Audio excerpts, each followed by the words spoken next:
हैं, अपने घर में सेवा विराजमान किए हुए हैं। अब जैसे आपको ठाकुर जी के दर्शन के लिए जाना है, जहां तक ठाकुर जी के दर्शन करने के लिए जाना है, हो सके तो पादुका न पहने, नंगे पैर दर्शन करने जाए।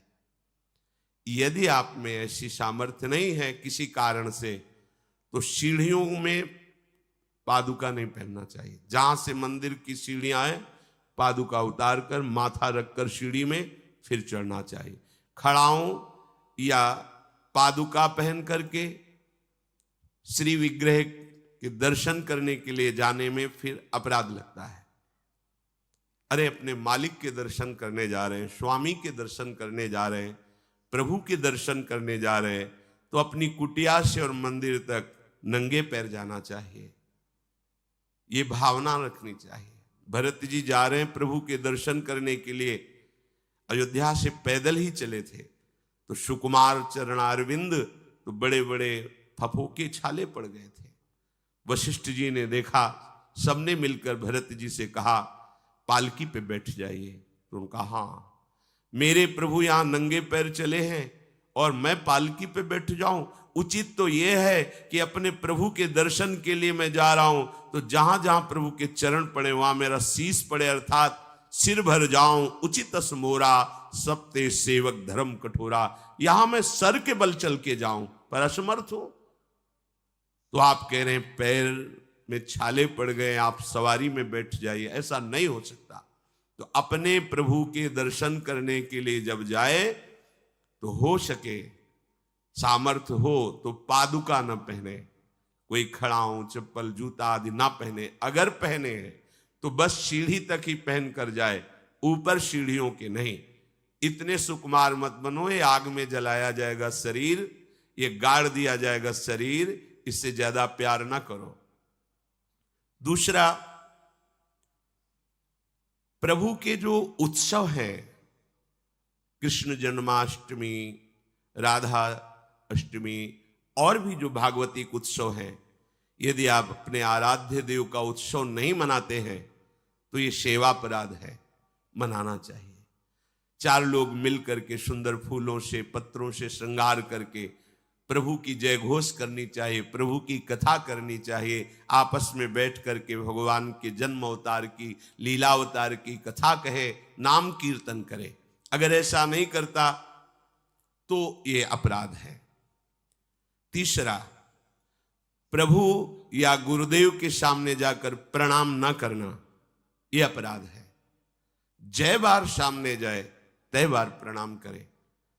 अगर आप अस्वस्थ हैं, आपका शरीर काम नहीं कर रहा, तो हाथ जोड़कर सर झुका दीजिए, नहीं तो पंचांग या साष्टांग प्रणाम कीजिए। जय बार गुरुदेव से मिले, जय बार प्रभु के श्री विग्रह के सामने जाए, तय बार प्रणाम करें। अगर अपनी कुटिया में भी प्रभु विराजमान है तो जय बार उनके सामने, इससे दासत्व पुष्ट होता है, प्रभु की कृपा प्राप्त होती है, प्रणाम करें। चौथा, यदि आप अपवित्र हैं, शौच में गए हैं और वहां वैसे ही वस्त्र पहने हुए जिसमें आपने शौचालय में प्रवेश किया, शौच किया, उन्हीं वस्त्रों से अपवित्र दशा में प्रभु के सामने नहीं जाना चाहिए। इसीलिए हमारी बुद्धि मलिन हो जाती है, कोई सिद्धांत समझता ही नहीं है। जो शौचालय है उसमें उतने ही वस्त्र पहन कर जाएं जितने हम धो सकते हैं। अगर आपको बार बार शौच लग रही है तो आप कमर से जरूर स्नान करें, यहां से हाथ धो लीजिए, कुल्ला कीजिए, नाक आंख कान इन छिद्रों को पवित्र कीजिए और वही वस्त्र पहनिए, या उनका हो, नहीं तो जो अन्य वस्त्र हैं, आजकल तो सुविधा है, कोई बाहर तो जाना नहीं होता, वस्त्र उतार दीजिए, उतना पहनिए जितना धो सकते हैं। यदि आप ठाकुर सेवक हैं, भजन करने वाले हैं, ये पवित्रता नहीं रखेंगे तो जहां जो कुछ भी छुएंगे सब अपवित्र हो जाएगा, और अपवित्र बुद्धि भगवान में नहीं लगती, ओ मलिनता छा जाती है। अब ये आज का जो नया समाज है, शास्त्र पवित्रता को जानता ही नहीं है, तो स्वीकार क्या करेगा, और बिना पवित्र हुए हमारे विचार पवित्र नहीं होते। इसलिए कभी अपवित्र दशा में ठाकुर जी के सामने, श्री विग्रह के सामने जाना, सेवा सामग्रियों को छूना, ये अपराध माना गया है। प्रभु के सामने या गुरुदेव के सामने जाके ऐसे करना, एक हाथ से प्रणाम करना, ये सेवा अपराध माना गया है। दोनों हाथ भगवान ने दिए, दोनों को जोड़िए, दोनों को जोड़कर सर झुकाइए, इससे तुम्हें कृपा प्राप्त होती है प्रभु की। प्रभु की कृपा का क्या स्वरूप है? नाम में प्रेम होने लगे, जितेंद्रियता आने लगे, हृदय पवित्र होकर सबके सुख भावना में मगन होने लगे, ये प्रभु की कृपा। छठवां, जब हम प्रभु की परिक्रमा करते हैं तो परिक्रमा करते समय प्रभु के जब सामने आवे तो उनको प्रणाम करें। प्रणाम किया, फिर आगे। 4 परिक्रमा हमारे प्रियालाल की होती है। कभी सामने परिक्रमा नहीं करनी चाहिए, जैसे सामने खड़े ऐसे घूम जाते हैं सामने, नहीं, ऐसा नहीं। प्रभु के सामने ऐसे नहीं घूमना, वहीं खड़े खड़े घूम गए 4, ऐसा नहीं। प्रभु को दाहिने करके प्रदक्षिणा। अगर आप प्रभु को प्रणाम नहीं करते, परिक्रमा करते हुए या सामने घूमते, ये सेवा अपराध है। 7वां, प्रभु के सामने गए मंदिर में और आप पैर फैला के बैठे, सामने ऐसे पैर फैला लिए, ऐसे फैला के बैठे, ये अपराध है। अपने आराध्य देव के सामने, अपने गुरुदेव के सामने पैर फैला के नहीं बैठा जाता। यदि आपके पैरों में कोई दोष है तो उतनी देर ही रुकिए जितनी देर आप खड़े दर्शन कर सकते हैं। सामने से हट जाइए, सामने पैर नहीं होने चाहिए आपके। 8वां, प्रभु के श्री विग्रह के सामने दोनों घुटनों को ऊंचा करके अपने हाथों से लपेट कर बैठना, ऐसे ऐसे घुटने दोनों खड़े करके ऐसे जैसे बांध कर ऐसे ऐसे बैठना सेवा अपराध है। प्रभु के श्री विग्रह के सामने, अब जैसे मंदिर में गए, थके हैं आप, दीवार में उड़क करके ऐसे सो, यह अपराध है। प्रभु के श्री विग्रह के सामने उतनी देर ही टिको, बस जितनी देर आप सावधान है, नहीं बाहर निकल जाओ, एकांत सेवन करो। श्री विग्रह के सामने उतनी देर ही। दर्शन करने गए, केवल आपकी दृष्टि नख शिखलो अंग माधुरी, प्रभु की केवल दर्शन करें, आंख बंद कर ली, ध्यान किए, फिर दर्शन, फिर ध्यान। जब मन देखा कि चंचल होने लगा, नेत्र झुकाए, प्रणाम किया, मंदिर से बाहर हो गए। किसी से वार्ता नहीं। प्रभु के श्री विग्रह के सामने उनके चरणामृत और प्रसाद को छोड़कर अन्य नहीं पाना। प्रसाद मिला तो पा गए, चरणामृत मिला तो पी लिए। इसके अलावा ऐसा नहीं कि अब जगह है, प्रभु है, चलो और कुछ नहीं। वहां कोई खाना पीना, कोई व्यसन, ये अपराध है। प्रभु के श्री विग्रह के सामने बैठकर बात करना और उसमें झूठ बोल देना, ये दोनों अपराध है। प्रभु के दर्शन करने के लिए जब जाइए तो बोलिए मत किसी से, और कैसे हो, क्या है, कुछ नहीं, शांत, राधा राधा राधा। भैया बात करनी तो बाहर मिलना, यहाँ हम दर्शन, आप भी दर्शन कीजिए और हट जाइए उससे। अगर कभी कोई अपना पूज्यजन, बड़ा जन है, हमसे बात कर रहा है, उसको कैसे कहें कि आप हट जाइए? तो जितनी बात हो भागवतिक हो और सत्य हो, क्योंकि वहां सत्य साक्षी देने की नहीं, प्रभु विराजमान है। वहां का झूठ तुम्हारे पुण्यों को नष्ट कर देगा। पहले भी जब कोई बात सत्य कहलानी होती थी तो कहा जाता था मंदिर में चढ़ के बोल दो, फिर हम दोबारा तुमसे नहीं पूछेंगे। वो हाँ चलो, तो मंदिर में बोल रहा है मतलब सत्य बोल रहा है। प्रभु के सामने झूठ बोलना या अन्य वार्ता करना, यह अपराध है। प्रभु के श्री विग्रह के सामने जोर जोर से किसी को बुलाना, ए जोर से आवाज नहीं, स्वामी विराजमान है। अगर किसी को बुलाना भी है, इशारे से समीप जाके स्पर्श करके चलो दर्शन करो। प्रभु के श्री विग्रह के सामने आपस में प्रापंचिक बात करना, अगर बात ही करनी, आज देखो कितना सुंदर मोर मुकुट है, आज देखो कितना सुंदर प्रभु का हार है, आज देखो कैसे मकराकृत कुंडल है, आप देख रहे हो, प्रभु ऐसा लग रहा है मुस्कुरा रहे हैं, प्रभु देख रहे हैं। बस उनके विषय की बात करो तो करो, अन्यथा मौन। प्रभु के श्री विग्रह के सामने लड़ाई झगड़ा कर देना, अगर आप बिहारी जी के सामने, राधा वल्लभ जी के सामने, राधा रमण जी के सामने कोई आपको धक्का दे रहा है, कोई आपको कटु व्यवहार कर रहा है, आप चुप रहिए। आपको प्रतिकार नहीं करना, मालिक हैं वो देख रहे हैं, बिल्कुल शांत रहिए। बहुत बड़ा हिसाब हो जाएगा आपका, जन्म जन्मांतरों के अशुभों का नाश हो जाएगा। और अगर लौट कर आपने गाली दे दी और थप्पड़ मार दिया तो ये कलह आपके पुण्यों का नाश कर देगी। बहुत सावधानी से भगवत दर्शन किए जाते हैं। प्रभु के श्री विग्रह के सामने किसी को किसी भी प्रकार से पीड़ा देने की भावना कर लेना, भावना भी नहीं करनी पीड़ा देने की, प्रगट में देने की तो बात जाने दो। नहीं नहीं, प्रभु मानो आपने को कोई पीड़ा पहुंचा है तो प्रभु आप सर्व सामर्थ्यशाली, इसकी बुद्धि शुद्ध कर दो, इसका मंगल हो जाए। तो उसकी शुद्ध होगी कि नहीं, उसका मंगल होगा कि नहीं, प्रभु जाने। आपका मंगल हो जाएगा, आपकी बुद्धि शुद्ध हो जाएगी। प्रभु के श्री विग्रह के सामने किसी को आशीर्वाद देना, आप प्रभु के दर्शन करने गए, कोई आपको प्रणाम कर रहा, खुश रहो, जय हो जय, नहीं, देखना भी नहीं उधर, सीधे प्रभु की तरफ देखो। वहां कोई भी कहीं भी किसी को भी प्रणाम करे, वो प्रणाम प्रभु को हो रही है। आप बिल्कुल ये मानकर कि मेरे को प्रणाम कर रहा है उसको आशीर्वाद, बिल्कुल नहीं, प्रभु की तरफ केवल देखें। अगर किसी को ऐसे, तो वो अपराध बनता है। प्रभु के श्री विग्रह के सामने किसी को गाली देना, निष्ठुर वचन बोलना, यह अपराध है। प्रभु के श्री विग्रह के सामने कंबल से शरीर ढक करके वहां बैठना, ऐसा।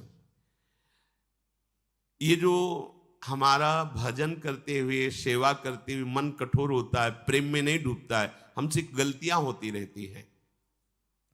प्रभु के श्री विग्रह के सामने बैठ करके दूसरे की निंदा कर देना, ऐसा होता है।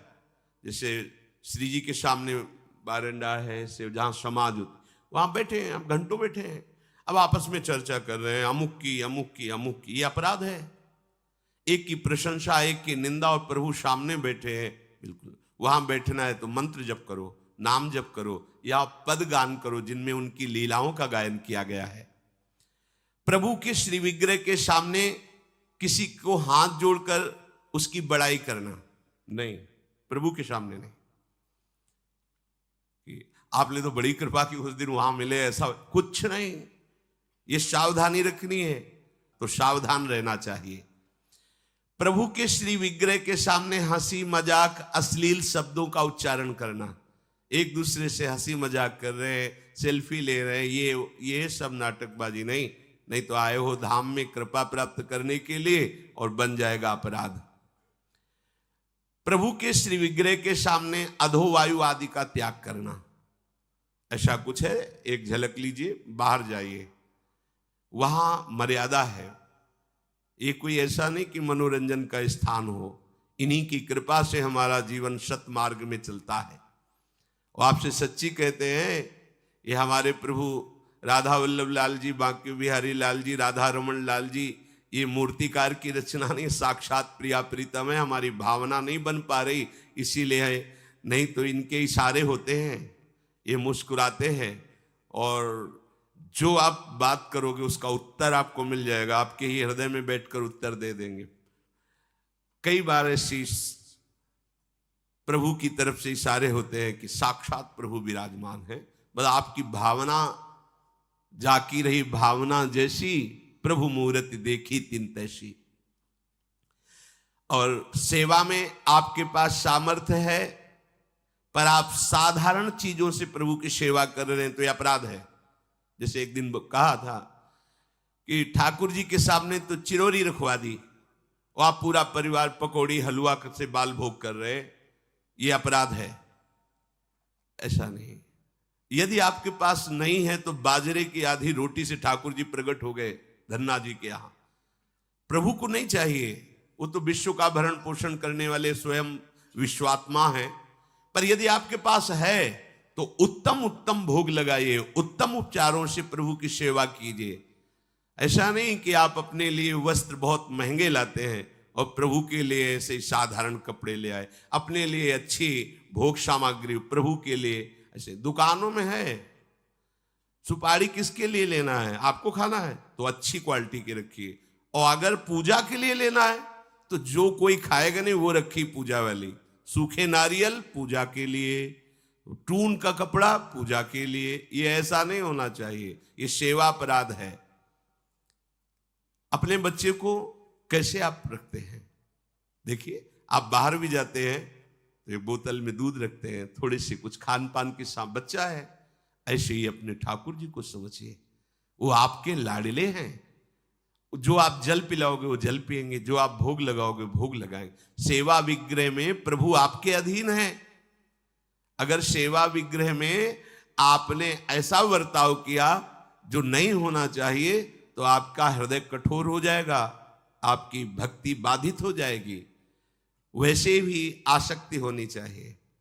जो सेवा विग्रह आपको प्राप्त हुआ उसमें आसक्ति होनी चाहिए।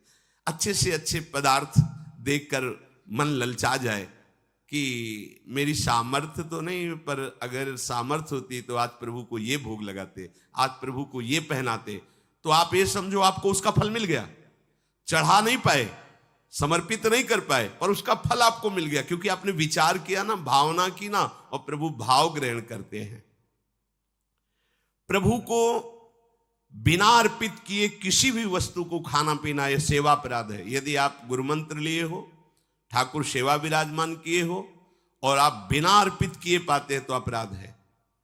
एक बार नंदगांव ब्रज भक्तों के चरित्रों में है, अगर आप बिना भोग लगाए पाते हैं, बिना भोग लगाए जल पीते हैं, जल भी पीना है तो आप अपने गुरुदेव का स्मरण करके नाम लेकर ही जल पीजिए, उनको भाव से अर्पित करके। भोग पाइए तो अर्पित करके। अगर आप अर्पण नहीं करते तो इसमें अपराध बनता है। ये आपकी बुद्धि को भ्रष्ट कर देगा, मलिन कर देगा। बिना भोग लगाए कुछ नहीं पाना। अगर ऐसा नियम रखोगे तो तुम्हारी बुद्धि रोज का रोज भक्ति के रंग में रंगती जाएगी, हृदय द्रवित हो जाएगा। बिना अपने आराध्य देव को अर्पित किए हुए कुछ भी नहीं स्वीकार करना। अगर हमें वस्त्र भी पहनना है तो पहले प्रभु को अर्पित करना है। अगर ऐसी भावना रखोगे तो बहुत जल्दी प्रभु कृपा करके अपनापन आपके हृदय में प्रकट कर देंगे। जो सबसे बड़ी सिद्धि है कि श्री जी हमारी, लाडली जो हमारी, ये भाव आ जाना, हमारे माई श्यामाजू को राज, ये सबसे बड़ी सिद्धि हृदय में आ जाना। जैसे मीरा जी कहते, मेरे तो गिरधर गोपाल दूसरो न कोई। प्रभु को निवेदन किए बिना कोई भी वस्तु खाना पीना ये सेवा अपराध है। और जो ऋतु में सबसे सुंदर फल है, जो अनुकूल मौसम के है, वैसे ही सेवा करनी चाहिए। सर्दी है, थोड़ा गुनगुना जल, वो पदार्थ भोग में लगाएं जो सर्दी दूर करते हैं, क्योंकि आप जैसी भावना करेंगे प्रभु वैसा ही आपको अनुभव कराएंगे। अब कोई कल पूछ रहा था कि पानी बदलना चाहिए क्या प्रभु के लिए? एक गिलास में रख दिया, 24 घंटे ऐसे रखा है, उसको बदलना चाहिए, ये सेवा हो रही क्या? अरे भाई, पानी थोड़ी रखने के लिए है, वो तो समय समय से पिलाना है। और जब शयन कराते हैं तो 2 लड्डू रख दिए, जल रख दिए। जब उत्थापन किए तो उस प्रसाद को विराजमान प्रसादी स्थान में किया, फिर नवीन भोग लगाया उत्थापन का। ऐसे थोड़ी कि सुबह चिरौरी और पानी रख दिया और शाम तक वैसे रखा हुआ है, ये सेवा नहीं कहते, तो प्रमाद स्थिति है। देखो, गांव गली की सेवा वाली बात अलग है, यहां प्रेम की उपासना की बात है, शरणागति की परिपक्वता की बात है। सुंदर सुंदर फल वस्तुएं आई और आपने उनको पा लिया एक लेके, और फिर कहा कि भोग लगा देना, यह अपराध है। अब इसी में एक सावधानी की बात बता रहे हैं।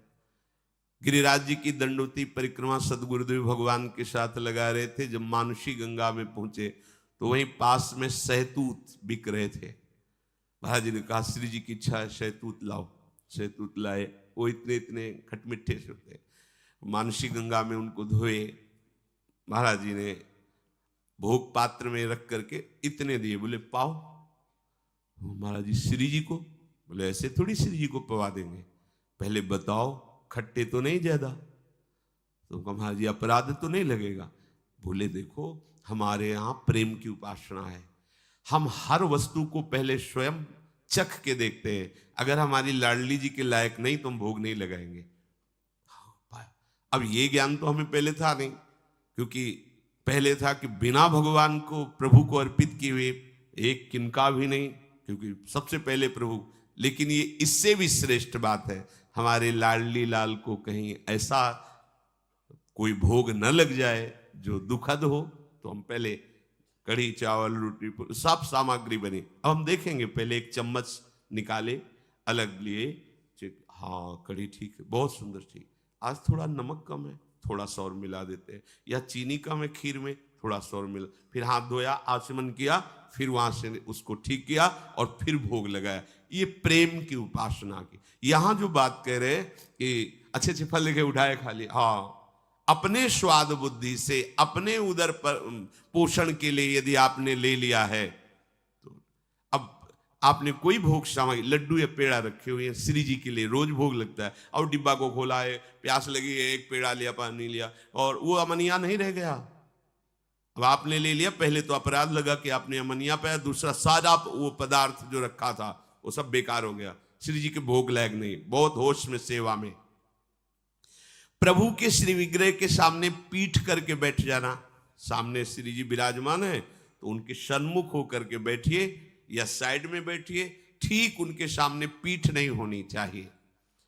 प्रभु के श्री विग्रह के सामने किसी को प्रणाम करना, जैसे श्री जी के दर्शन करने राधा वल्लभ जी के गए हैं तो आंख बचाइए, किसी को आंख ना मिलने पावे, बड़ा छोटा कोई भी, बस मन से सबको प्रणाम, बस सीधे प्रभु से आंख मिला लीजिए।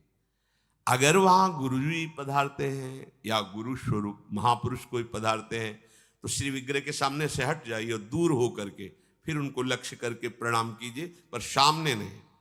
जैसे ऐसे सामने दर्शन कर रहे हैं तो उसमें हम प्रणाम करेंगे तो उनकी दृष्टि हमारी तरफ आएगी, तो हमारे द्वारा ये बाधा पड़ गई उनकी एकाग्र। और दूसरी बात, शास्त्र मर्यादा भी है प्रभु के साथ। अगर आप प्रणाम करते हैं तो कई बार हमने देखा है कि जैसे सदगुरुदेव भगवान दर्शन कर रहे हैं तो हिम्मत ही नहीं थी कि प्रणाम कर लो, क्योंकि उन मतलब वो उनकी कृपा से मन पर इतना शासन था, बिल्कुल पीछे साइड में उनके सामने जाने की, क्योंकि वो आंख जब मिल रही तो फिर बीच में नहीं।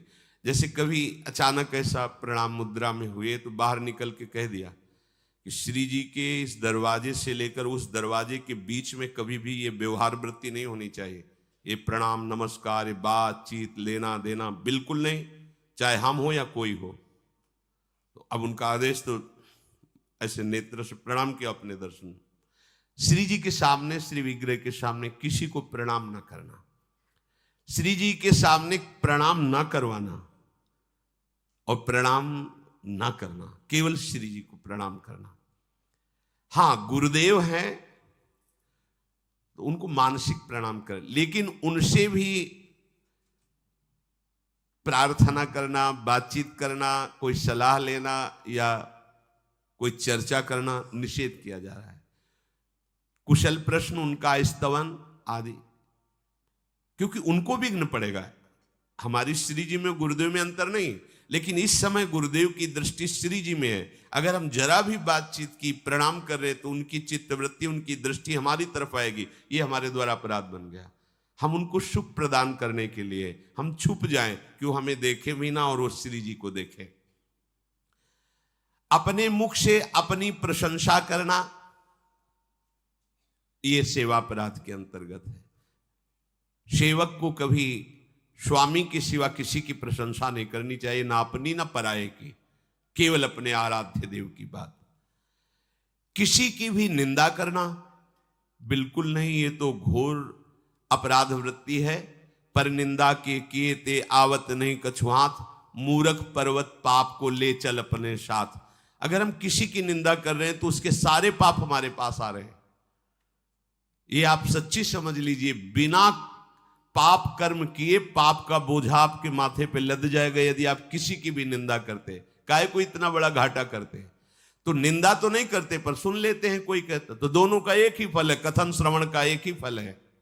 जैसे एक पाप आचरण कर रहा है और एक पापाचरण की प्रेरणा दी है, जाओ ऐसा कर लो, और एक कहां जा रहे हो, ऐसा करने जा रहे हो, हाँ ठीक है करो, तीनों को बराबर दंड मिलेगा। कर्ता, प्रेरक अनुमोदन, अनुमोदन, हाँ हाँ ठीक है, प्रेरक, हाँ ऐसा कर दो। और वो जो करता, चाहे शुभ कर्म हो, तीनों को बराबर फल मिलेगा। अच्छा कहाँ जा रहे हो? परिक्रमा। अरे भाई बड़े भाग्य की बात है, वृंदावन की परिक्रमा देना, अवश्य लगाओ, नाम जप करते हुए लगाना, पूरा परिक्रमा को उसको फल मिलेगा। अच्छा बैठे क्या कर रहे हो?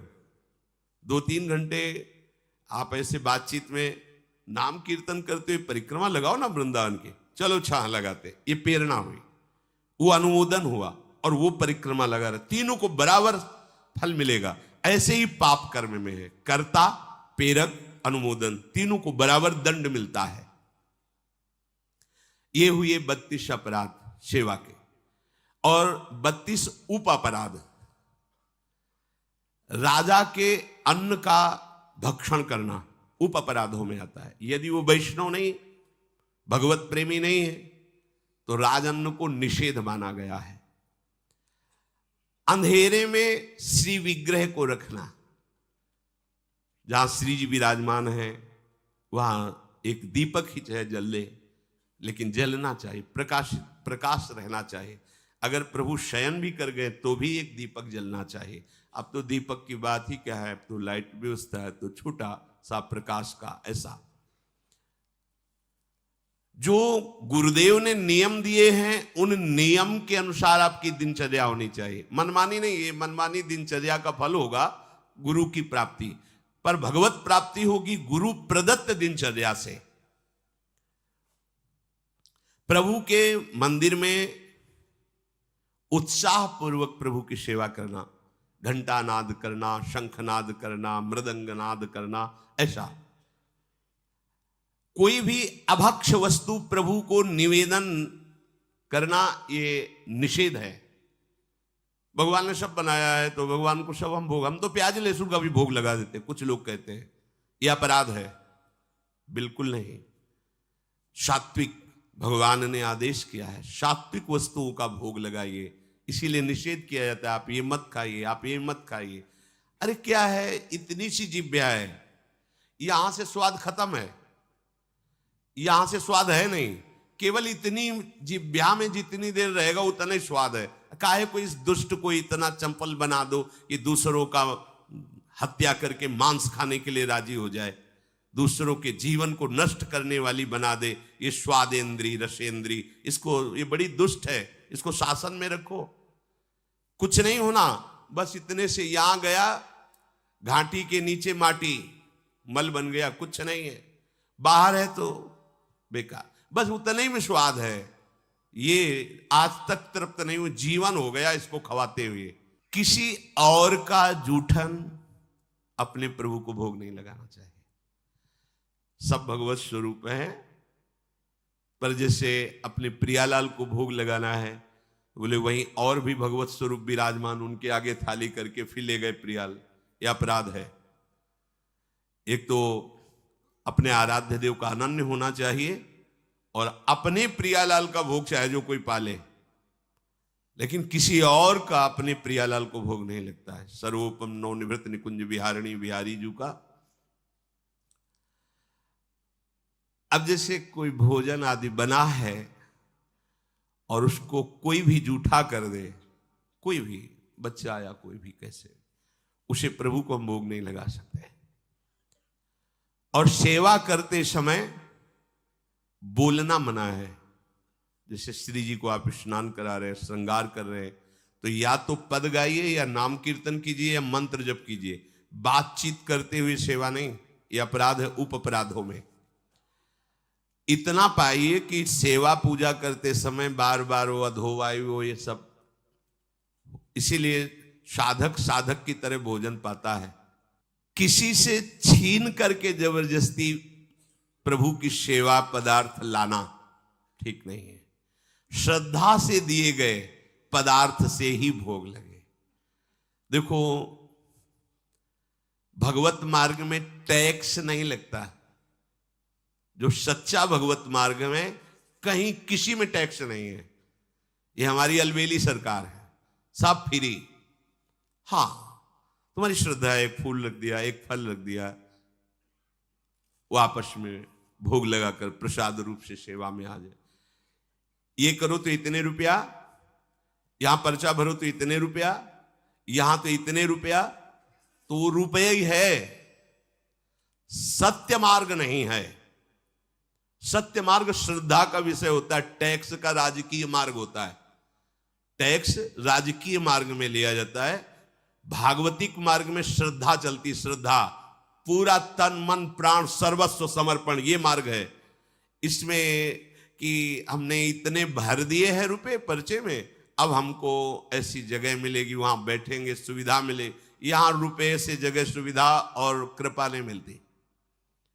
यहां मन देने से, प्राण समर्पित करने से, अभिमान समर्पित करने से हमारे हरि की कृपा की प्राप्ति होती है। तो किसी से जबरदस्ती, वो जबरदस्ती ही माना जाता है कि अगर तुम्हें अमुक तो फिर भरो इसमें, वो हमारे ठाकुर जी को स्वीकृत नहीं होता। हाँ, भाव से आया है तो देखो शबरी जी जूठे बेर प्रभु को अर्पित कर रहे हैं, वाह वाह करके पा रहे। जूठे का तात्पर्य यही हुआ कि पहले चेक किए कि इस पेड़ का बेर खट्टा तो नहीं है, फिर आचमन किया, फिर वो फल उतार कर प्रभु को पवा रही है। कोई भी पुष्प या गंध प्रभु को अर्पित करना है तो उसे पहले सूंघना नहीं, कि जैसे इत्र है तो खुद इतनी सौरभ उसमें आ रही कि आपको पता चल जाएगा कैसा है। अब उसको ऐसा नहीं कि हाँ ठीक है श्री जी को लगा, नहीं, वो सौरभ आ रहे, खुद पता चल रहा है। आपने पुष्प लिया, सूंघा, फिर वो श्री जी को वो अर्पित करने लायक नहीं है। निषिद्ध पुष्पों से प्रभु की पूजा ना की जाए, जो प्रभु को चढ़ाने के लिए निषेध किए गए हैं। अब जैसे एक प्रभु को निषेध होते हैं तो दूसरे प्रभु को स्वीकार होते हैं। जैसे हमारी श्री जी को धतूरे का फूल नहीं चढ़ा सकते, लेकिन हमारे महादेव जी के माथे पे धतूरे का फूल चढ़ा सकते हैं। तो ये प्रवीणता गुरु जी से आती कि हमारे आराध्य देव को क्या पसंद है। प्रभु के सेवा कुंज में, सेवा में प्रवेश के लिए पूर्ण पवित्रता, वस्त्र पवित्र, ऐसे नहीं कि ऐसे उठे और ऐसे नहीं, पूर्ण पवित्रता से जाइए। अगर कहीं आपने गृहस्थ धर्म का भोग किया है तो वो वस्त्र पूर्ण रूप से धुल करके, पवित्र होकर के ही, उन स्थिति में कभी स्पर्श नहीं करना चाहिए घर के ठाकुर को भी। रजस्वला धर्म में माताएं बहनें होती, 3 दिन तक सेवा से अलग रहकर भजन साधन करें, भगवत चिंतन करें, लेकिन भगवत सेवा में कोई भी जो वस्तु आने वाली उसका स्पर्श न करें। जो अखंड ब्रह्मचारिणी है, वैराग्य भावना से युक्त है, तो उन्होंने अपने जीवन को ही प्रभु को दे दिया, गृहस्थ धर्म को स्वीकार नहीं किया, इसलिए परम पवित्र भगवत भावना में निरंतर सेवारत है। प्रभु को जो दीपक भी स्पर्श करना है उसको अपने प्रयोग में न लावे। प्रभु को कभी किसी शव के साथ यात्रा करना, स्पर्श करना, श्मशान में जाना, तो वस्त्र सहित स्नान करके ही अपने सेवा भवन में प्रवेश करना। अब यहां एक और रहस्य, यदि वो वैष्णव है, विरक्त संस्कार से युक्त है, तो इसके प्राण चले गए हैं, तो शरीर स्पर्श से आप पवित्र होंगे, ना कि स्नान करने की जरूरत है। लेकिन यदि वो गृहस्थ है तो फिर ये प्रक्रिया उसके साथ जाकर फिर लौटते समय वस्त्रों सहित स्नान करें। बिना पवित्र वस्त्र के, धोए वस्त्र के, जैसे रात्रि में आप शयन किए हैं, जो वस्त्र पहने हुए, उन्हीं से सेवा में नहीं जाना। रात्रि में शयन किए हुए वस्त्रों को धोया जाता है, प्रातः काल उठ करके उन वस्त्रों का त्याग करके नवीन वस्त्र धारण करके दिनचर्या की जाती है। इसीलिए रात्रि में उतने ही वस्त्र पहने जाते हैं जो सुबह प्रातः शौच आदि में जाकर धोए जाते हैं। गुस्से में भर करके किसी से आप गुस्सा हो गए और सेवा करने जा रहे हैं तो रुक जाइए, पहले गुस्सा शांत कीजिए। क्रोधावेश में अंदर मत जाइए सेवा में। लाडली लाल की सेवा करनी, पहले बाहर बैठिए, कोई पद उच्चारण कीजिए, नाम चिंतन कीजिए, अपनी गुस्सा को शांत कीजिए। कभी भी किसी तरह से किसी पशु का मांस, पक्षी का मांस या कोई नशे वाली वस्तुएं कभी भी सेवा भवन में प्रवेश ना होने पावे। जैसे कई गृहस्थ जन है कहते हैं कि हमारे यहाँ वो लोग नहीं मानते और रसोई ऐसी बनाते हैं मांस आदि की, तो मुझे क्या करना चाहिए? देखो, वो पात्र स्पर्श करने लायक भी नहीं है भगवत सेवक जनों के द्वारा, जो अपने सदगुरु की आज्ञा में रहते हैं, श्री जी की सेवा करते हैं। अब उनके लिए बड़ी समस्या है उस परिवार में, पर जैसे भी बने तैसे देखो, पर वो पात्रों में रांधा हुआ भोजन, जिनमें मांस रांधा गया है, वो कभी ठाकुर जी को या गुरुदेव को अर्पित करना अपराध माना गया है। कभी ऐसा ना करें। हमें तो लगता है उस रसोई में नहीं अमनिया होना चाहिए जिसमें ऐसे पदार्थ रांधे गए हैं। कोई भी उपासक ये गांजा, अफीम, ये नशा करके, कुछ लोगों को तो ऐसा भ्रम हो गया है कि बहुत ध्यान लगता है नशा करके। शराब पिए नाली में पड़े हैं, लघु शंका कर रहे हैं, बादशाह है। अगर कृपा हुई तो कुत्ता भी ऊपर लघु शंका कर रहा है, उनको लग रहा है मानो मेघ जो है अमृत वर्षा कर रहे हैं। हाँ, नशे में, वो तो दृश्य है, वो तो देखने को मिलते हैं, कोई ये अलौकिक बात थोड़ी है। नशा लिया, आपके सारे यंत्र मूर्छावस्था को, शिथिलता को प्राप्त हो रहे हैं। बोले बड़ा आनंद आता है भजन में आनंद आता है। भजन में तो आनंद तब आता है जब सावधान और चेतना युक्त होकर मन से लड़ करके प्रभु में चित्त को जोड़ो, तब आनंद की प्राप्ति हो। कोई भी नशा भगवत प्राप्ति करा देता तो शास्त्रों में लिखा होता, कहीं नहीं, सब जगह महापुरुषों ने निषेध किया। कुछ सिद्ध पुरुषों में ऐसी लीलाएं होती हैं, पर उनकी हम होड़ थोड़ी कर सकते हैं। एक महापुरुष थे जो 10 ग्राम संखिया जहर रोज पाते थे। 10 ग्राम, अगर 2-4 बीज संखिया जहर के पालो तो मर जाओगे। तो उड़िया बाबा को विश्वास नहीं हुआ, तो जहां सुना वहां गए और उनसे कहा, महाराज आप 10 ग्राम संखिया जहर पाते? बोले रोज। बोले 4 बजे पाते हैं? तो बोले हम रुकेंगे आपके पास, देखेंगे। 4 बजे सिलबट्टा में रखा, इतने बीज 10 ग्राम में चढ़े होंगे। और बाबा ने देखा कि बोले इतने में तो 150 लोग मर जाएंगे। और बांटा और धो करके सिलबट्टा अपने खप्पर में डाला और पी गए। बाबा ने कहा, हमको इसका रहस्य बताओ कि जहर आप पर प्रभाव क्यों नहीं करता? तो बोले आज से थोड़ी खा रहे हैं, हमने बचपन से अभ्यास किया था। एक बीज लेके घसा और चाट लिया। वो एक बीज का अभ्यास करते करते आज 1 तोला 10 ग्राम जहर पचा लेता हूं। ये संतों की लीलाएं होती। कई ऐसे महापुरुष होते हैं जिनमें बातें देखी जाती है, पर वो बात साधक को नहीं स्वीकार करनी। वो सिद्धावस्था को प्राप्त महापुरुष क्या लीला करते हैं। अभी कल के सत्संग में था, उपनिषद में आचार्य गुरुदेव अपने शिष्य से कहते हैं, जो मेरे आचरण शास्त्र से प्रमाणित हो वही आचरण करना, सब मेरे आचरण अनुकरण मत करना। भगवान शंकर जगत गुरु हैं। हलाहल विष पान किया, गले में रोक लिया, हम एक घूंट पानी नहीं रोक सकते। एक बूंद घाटी द्वार में चला जाता है तो खोक खोक करने लगते हैं। समुद्र मंथन के द्वारा निकला हुआ हलाहल विष भगवान गले में रोक गए। शरीर में तेल आदि लगा करके भगवान की सेवा में जाना निषेध किया गया है। तेल लगाने का ऐसा स्वरूप है कि नहाने के पहले आप लगा सकते हो, नहाने के बाद रज लगाओ वृंदावन की, तिलक लगाओ और फिर श्री जी की सेवा में जाओ। तो इन अपराधों से मुक्त होकर के हमारी सेवा